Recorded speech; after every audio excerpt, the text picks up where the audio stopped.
Instagram is rolling out a new AI feature called Muse Image.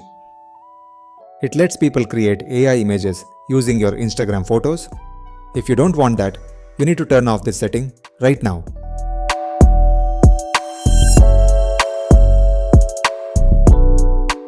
Open Instagram. Go to your profile. Tap the three lines in the top right corner. Scroll down and open Sharing and Reuse.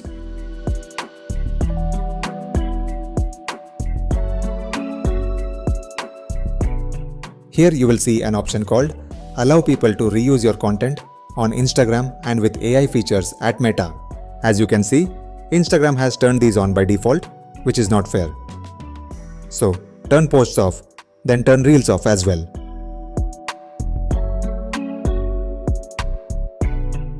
There is another option called Allow people to create with and reuse your original audio on Meta AI. Turn it off as well. That's it. Your Instagram posts and reels will no longer be available for AI reuse features. Check this setting on your account and share this video with your friends and family so they can do the same. Thanks for watching. If you like this video, give it a thumbs up and also subscribe if you are not. If you have any questions, please drop a comment. I will be happy to answer them. I will see you on the next one. Until next time, take care.